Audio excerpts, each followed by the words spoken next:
9:14 a.m. March 27, 2021. Sisak, Croatia. You are lying face down in a swimming pool.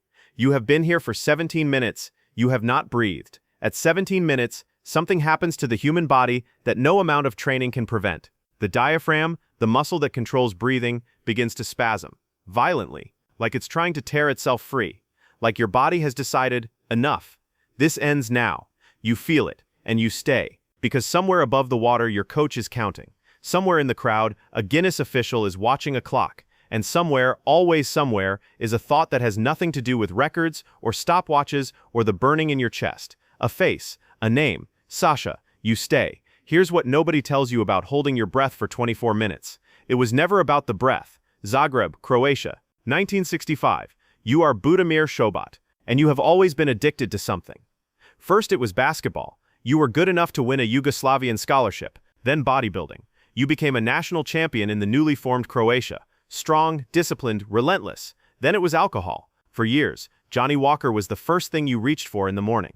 Not because you were weak, because you were the kind of man who goes all the way, in everything. Training, competition, destruction, all the way. You were also a soldier, Yugoslav Special Forces, a bouncer, a stuntman, a model. You were many things, but here's the detail that changes everything. In 2000, your daughter was born. Her name was Saša, and the doctors sat you down and told you something that no parent is ready to hear. Kate Man 3, Gizli Bilgi 9 Play. Saša, brain damage. That's what they said. Cerebral palsy. Later, autism. Then epilepsy. She might never walk, they said. She might never talk. The doctors gave you a therapy routine. 5 to 7 hours a day. Every day. Stretching her neck, her fingers. Tasks that took immense effort from her and from you. Painful for both of you. Non-negotiable for either of you. You and your wife Sandra divided the hours like a military operation. One parent trains, the other sleeps. Then you switch. For years. That night, the night after the doctor spoke, you poured the Johnny Walker down the sink. Not gradually, not with a plan or a program. You just stopped, because Saša needed you present. Fully present, and you had never done anything halfway in your life. Here's what nobody mentions about that decision. It wasn't strength. It wasn't willpower. It was arithmetic. She needed everything you had. The alcohol cost you a percentage of that, so the alcohol went. Simple as that. But here's what that decision taught you, without you knowing it. You had just learned how to endure. Zagreb, 2011. You are 46 years old. A friend introduces you to freediving, static apnea, lying still in water, holding your breath, not moving. The most boring sport in the world from the outside, the most violent from the inside. You try it. You are immediately good at it, not because of your lungs, not because of your chest capacity or your VO2 max or your athletic background, because of Saša. 6 years of daily therapy, 6 years of sitting with discomfort, pushing through pain that isn't yours, staying present when everything in you wants to leave, had rewired something, had built a tolerance for suffering that most people spend lifetimes avoiding. You didn't know that, not yet, but the water knew. Within months, you are winning tournaments. Scientists find something unusual in your blood. A genetic predisposition to static apnea, so rare that a pharmaceutical company flies you to Canada to study it. But here's what the scientists can't measure. The thing that keeps you underwater when the diaphragm spasms. The thing that turns off the panic. The face. March 27, 2021. The pool in Sisak, minute 17. Here's the part they don't show in the highlight reel. You fall asleep. Not metaphorically. Not a meditation state or a trance. Face down in a pool, chasing a world record. 17 minutes without breathing. Fall asleep. The training had worked too well. You had spent years developing the ability to enter a quasi-sleep state, slowing your heart rate, silencing your thoughts, conserving every cell of oxygen-dependent energy. You weren't supposed to actually drift off. Just approach it. You cross the line. A bubble escapes your mouth. It floats up and brushes your eye. You wake up. This isn't good, you think. Here's why that matters. You had spent 30 minutes before the attempt breathing pure bottled oxygen, a legal preparation that allows the body to go 20+ minutes on a single breath. But pure oxygen at depth carries a risk that regular air does not.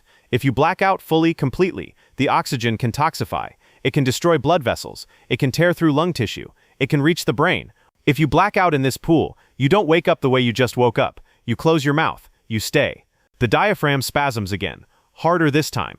This is the third stage of oxygen deprivation, the body's final argument, the point where every biological instinct screams the same word, up. You count the spasms. That's what you do. Not suppress them, not fight them. Count them. 1, 2, 3. Each contraction a data point. Each one survivable. Each one proof that you are still here. You had learned this specific skill of converting agony into information, on a therapy mat in Zagreb, stretching a small girl's fingers while she cried, counting repetitions, staying.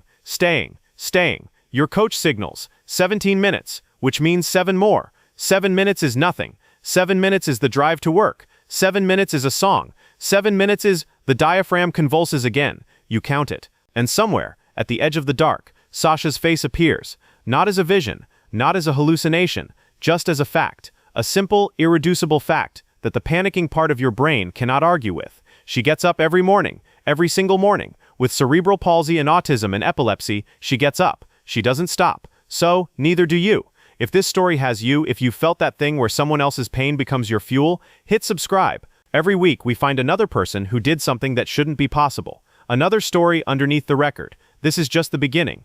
Minute 24. Sisak pool. The crowd starts clapping. You hear them. Through the water, through the ringing in your skull, through the violence in your chest, you hear them. The clock has passed 24 minutes and 3 seconds. The previous record. Broken. Here's what Šobat does next. He surfaces. Not with a gasp. Not with a scream or a fist in the air, or tears. He simply lifts his head from the water, plants his feet, and smiles. 24 minutes, 37.36 seconds. The Guinness official nods. The crowd erupts. And Budimir Šobat, soldier, bodybuilder, bouncer, addict, freediving world record holder, thinks one thing. It's Saturday. He has to clean the bathroom. Here's the medical footnote that will change how you see this entire story. Šobat's body is not normal. An international team of scientists tested him and found a genetic variation present in a tiny fraction of the human population that gives him a predisposition to static apnea. His body processes oxygen differently, stores it differently, responds to deprivation differently. A pharmaceutical company flew him to Canada to study it. But here's the thing Šobat says when people cite his genetics. He doesn't care.